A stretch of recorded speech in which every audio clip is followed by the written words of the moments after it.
सागर नगर निगम के द्वारा शहर की पेयजल व्यवस्था सुचारू रूप से संपादित होती रहे, इसको लेकर बीते दिनों निगम अध्यक्ष के द्वारा राजघाट बांध का निरीक्षण किया गया और इसके बाद एक नया बांध बनाने का प्रस्ताव भी आया, जिसको लेकर अब राजनीति शुरू हो गई है। कांग्रेस के वरिष्ठ नेता पूर्व निगम अध्यक्ष त्रिलोकी कटारे ने इस पर आपत्ति उठाई है। उन्होंने राजघाट बांध को ही जल सप्लाई के लिए पर्याप्त बताया है। उन्होंने कहा, अगर कमलनाथ सरकार के निर्णय के अनुरूप इसका विस्तार कर दें तो नए बांध की जरूरत ही नहीं होगी। उन्होंने नगर निगम प्रशासन निगम अध्यक्ष के नया बांध बनाने के विचार पर चुटकी भी ली और कमीशन खोरी का खेल करार दिया। तो वहीं भाजपा कांग्रेस के आरोपों से सहमत नहीं। प्रवक्ता प्रदीप राजौरिया का मानना है कि हर बांध की एक निश्चित अवधि होती है, उसके बाद उसके विकल्प के रूप में हो और भविष्य की जरूरत के लिहाज से अगर नया बांध बनाने का निर्णय लिया जा रहा तो स्वागत योग्य है। उन्होंने अपनी शैली में विपक्षी दल कांग्रेस के इस मुद्दे पर आपत्ति लेने पर भी निशाना साधा और कहा कि जिन्होंने कभी इस शहर के बारे में कुछ नहीं सोचा, उनको विकास की दृष्टि से लिए फैसले पच नहीं रहे, इसलिए वह रोड़ा बन रहे हैं जो किसी भी सूरत में उचित नहीं। राजघाट बांध 2002 में तत्कालीन कलेक्टर BR नायडू और मैं त्रिलोकी कटारे नगर निगम का अध्यक्ष था। हम लोगों ने मिलके उस इतने बड़े डैम को आकार दिया। आज नौ सीखिए वृंदावन अहरवार जो निगम अध्यक्ष वर्तमान में है, वे कहते हैं कि अब इस डैम का कोई औचित्य नहीं बचा। उनको अभी पता ही नहीं कि उस डैम की क्या ग्रेविटी है, उस डैम की क्या प्रतिष्ठा है। अर्दन डैम है।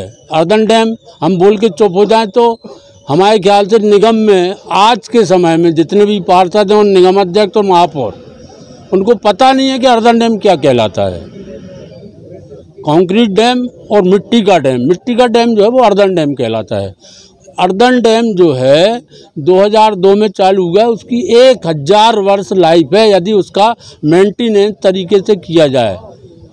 और जब तक BR नायडू साहब रहे 20 साल 18 साल एरन साहब ने उनको पूरा ज्ञान दिया था, पूरा उनको धसान चंबल कैन के चीफ अभियंता थे, उनने पूरा उसका 18 साल तक आके उसका जो कटाव नीचे होता था उसको रोकने के लिए कैसे उसकी ग्राउंडिंग करना है, कैसे उसको ठीक रखना है।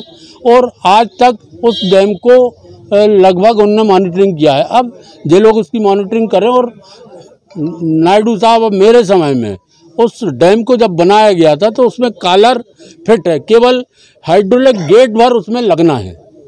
और तो कमलनाथ सरकार ने भी कहा था कि वो उनने कमलनाथ सरकार ने उनको पता था कि क्या होना है, उनने उस पर बहुत कृपा की है। दिग्विजय सिंह जी ने उस डैम को बनवाया है, पर उनने कभी श्रेय नहीं लूटा दिग्विजय सिंह ने कि हमने इतना बड़ा डैम इस सागर जिले को और सागर शहर को दिया।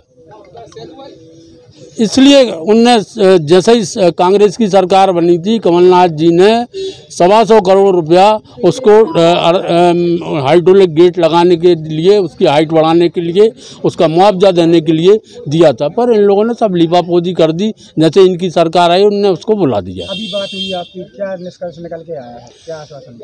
कमिश्नर साहब से हमारे अध्यक्ष जी ने और रेखा चौधरी जी ने, सारे वरिष्ठ लोगों ने उनसे बात की। उन्होंने बड़े सौहार्द रूप से उससे को कहा है कि नहीं, मैं इसको देखूंगा। अध्यक्ष जी ने और मैंने उनसे निवेदन किया कि आप बहुत बड़े संभाग के अधिकारी हैं और आपको स्वज्ञान लेकर, इन लोगों को ज्ञान नहीं है, आप ज्ञान देकर उसको आगे बढ़ाएं उस मामले को, और उसी डैम की हाइट बढ़ाएं, दूसरे डैम की बात ना करें, ना भ्रष्टाचार के लिए ना नए रूप से प्रश्रय दें।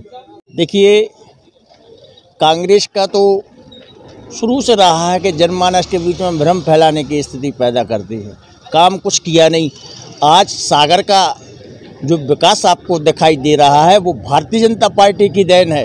और जो नगर निगम प्रस्ताव लेके आ रही नए डैम का, तो वो भारतीय जनता पार्टी भविष्य के सागर में जो पॉपुलेशन रहने वाली है उसको लेके यदि नए डैम का प्रोजेक्ट आ रहा है, उसमें बुराई क्या है? जितना खर्च अपना राजघाट की डिसाल्टिंग निकालने के लिए लगेगा, यदि उसके समकक्ष नया डैम बनता है तो ये सागर के लोगों के लिए सौभाग्य का विषय है। और सागर भविष्य का सागर 2030 2040 में सागर की पॉपुलेशन क्या रहेगी, उसको ध्यान में रखते हुए यदि नया डैम की कार्य योजना बना रही तो उसका स्वागत है। और कांग्रेस को शुरू से भ्रम जनमानस के बीच में फैलाने का काम करती आ रही है, जबकि वास्तव में भारतीय जनता पार्टी की सरकार ने सागर को महानगर के पंख लगाने का काम किया है। सागर के लोगों को मूलभूत सुविधाएं दिलाने का काम भारतीय जनता पार्टी की सरकार ने किया है। यदि सागर नगर निगम प्रस्ताव लाती है तो स्वागत योग्य कदम है।